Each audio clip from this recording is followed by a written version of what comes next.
Halo Bun, perkenalkan saya Dr. Muda Zahra dari Fakultas Kedokteran Universitas Kristen Maranatha yang akan membagikan sedikit informasi mengenai bagaimana pemberian nutrisi yang tepat untuk anak kita, terutama di masa pandemi. Yuk kita simak lebih lanjut apa saja. Kita semua sudah tahu bahwa dunia kita ini memang sedang tidak baik-baik saja. COVID-19 masih mendominasi masalah kesehatan, khususnya di Indonesia. Data terkini pada Oktober 2021, kasus COVID-19 di Indonesia itu mencapai 4.218.142 dan didominasi dengan beberapa gejala seperti batuk kering, demam, dan juga sesak.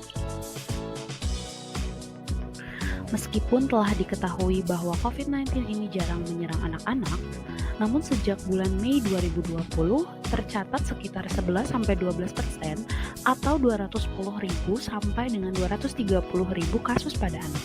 Jadi, 1 dari 8 kasus COVID-19 itu adalah anak-anak dan 3-5% diantaranya meninggal dunia. Waduh, mengerikan sekali ya Bunda. Mengingat anak-anak kita ini rentan terinfeksi COVID. Untuk itu, kita sebagai orang tua harus tetap waspada akan hal tersebut. Bagaimana ya kita bisa mencegahnya? Sebenarnya, orang tua itu tidak perlu takut berlebih, asalkan tetap mematuhi protokol kesehatan 6M untuk mencegah COVID. Yang pertama, memakai masker sesuai standar, mencuci tangan dengan air mengalir dan sabun, menjaga jarak 1-2 meter, mengurangi bepergian, menaati peraturan, dan meningkatkan imunitas. Nah, sekarang kita berfokus pada poin ke-6 dari 6M, yaitu meningkatkan imunitas. Di mana hal ini sangatlah berkaitan erat dengan status gizi seorang anak. Maka dari itu Bunda, penting sekali ya untuk kita memberikan asupan gizi yang baik untuk anak-anak kita, agar mereka itu terhindar dari berbagai macam penyakit. Gizi yang baik adalah gizi yang seimbang. Dilihat daripada komposisinya, dari jumlahnya, jenis, dan juga frekuensi makanan.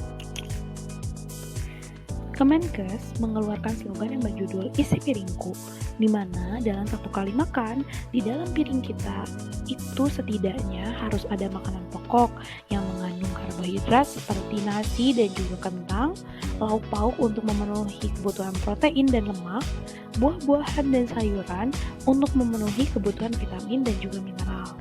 Jangan lupa, sebelum dan sesudah makan harus cuci tangan dulu, kemudian minum air putih 8 gelas sehari dan juga melakukan aktivitas fisik minimal 30 menit per harinya. Pemberian makan pada anak beragam tergantung usianya. Bila mana anak Bunda sudah menginjak usia 6 bulan, maka pemberian ASI saja tidak cukup. Harus dibarengi dengan pemberian makanan pendamping ASI. Menurut WHO, prinsip MPASI itu ada 4. Yang pertama, tepat waktu. Diberikan saat bayi menginjak usia 6 bulan atau kepalanya sudah tegak dan juga sudah dapat menelan. Kemudian yang kedua, adekuat. Gizi yang diberikan harus seimbang. Ada karbohidrat, protein, lemak, vitamin, dan juga mineral. Kemudian yang ketiga, diberi makan dengan baik. Jadi diberi makan pada saat bayi merasa lapar dan dihentikan ketika bayi sudah terlihat kenyang dan juga aman. Pembuatannya harus higienis dan juga aman dari bakteri-bakteri penyebab penyakit. Pada anak 0-6 bulan, kita cukup hanya memberikan hanya ASI saja, tidak ada tambahan-tambahan lain. ASI diberikan hendaknya 2-3 jam sekali. Pada usia 6-8 bulan, tetap lanjutkan menyusui, tapi dibarengi dengan pemberian MPASI dengan porsi 2-3 sendok makan sampai dengan 125 ml per kali makan. Dalam satu hari, anak makan 2-3 kali. Kemudian, jangan lupa di antara waktu makan diselingi juga camilan-camilan untuk anak. Nah, makanan-makanan yang diberikan pada usia segini itu adalah makanan-makanan disaring, seperti yang pisang dilumatkan, wortel dilumatkan, bubur ASI, dan lain-lain. Pada usia 10-12 bulan, lanjutkan pemberian ASI ditambah MPASI dengan porsi yang semakin naik yaitu sekitar 200 ml. Dalam satu hari, anak makan 3-4 kali diselingi 1-2 kali makanan camilan. Nah, makanan yang diberikan itu makanannya sudah sedikit bertekstur ya Bunda, itu yang ditumbuk. Makanannya biasanya sama seperti orang dewasa, seperti nasi, wortel, dan juga ada proteinnya seperti dada ayam, tetapi lebih di blender dan diberikan tekstur supaya agak lebih kasar dibandingkan sebelumnya. Menginjak usia di atas 12 bulan, anak harus tetap diberikan ASI sampai usia 2 tahun. Kemudian, MPASI-nya adalah berupa makanan keluarga. Sesuai dengan slogan Kemenkes, isi piringku, dalam satu piring harus terdapat adanya karbohidrat, protein dan lemak, sayur-sayuran, dan juga buah-buahan. Contoh-contoh makanan selingan MPASI yaitu ada alpukat, pisang, mangga, biskuit bayi, puding susu, dan juga yogurt. Makanan-makanan ini bisa diberikan di antara waktu makan, yaitu sebanyak 1-2 kali per hari.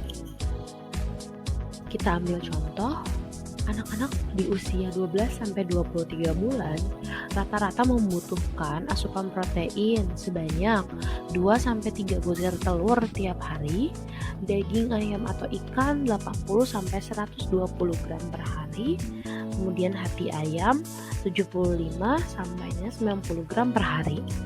Asupan lemak bisa didapat dari 50 gram santan per kali makan atau 1 sendok teh margarin atau mentega atau minyak goreng per kali makan. Asupan sayur perharinya 1/3 gelas, asupan buah setengah potong atau 1/4 gelas buah segar, dan produk susu yang dibutuhkan perharinya adalah 2-3 gelas per hari. Catatan untuk orang tua. Nah, dalam pemberian asupan gizi yang baik bagi si kecil, perjalanannya memang tidak mudah. Banyak hambatan-hambatan yang terjadi. Salah satunya anak yang tidak mau makan. Maka dari itu, orang tua harus lebih cermat dalam memilih bahan-bahan makanan yang digunakan. Selain itu, mendekorasinya menjadi lebih menarik. Orang tua harus cermat dalam memilih, menyimpan, serta mengolah bahan makanan agar aman dikonsumsi si kecil, terutama pada saat masa pandemi. Sebaiknya, anak hanya diberikan makanan yang matang ya Bunda, untuk menghindari beberapa mikroba penyebab penyakit pada anak. Selain itu, Bunda juga tetap harus menjaga higienitas diri sendiri dengan mencuci tangan sebelum mengolah dan sesudah mengolah bahan makanan, kemudian juga mencuci piringnya setelah digunakan. Terima kasih Bunda sudah menonton video ini hingga akhir. Sampai jumpa di lain kesempatan.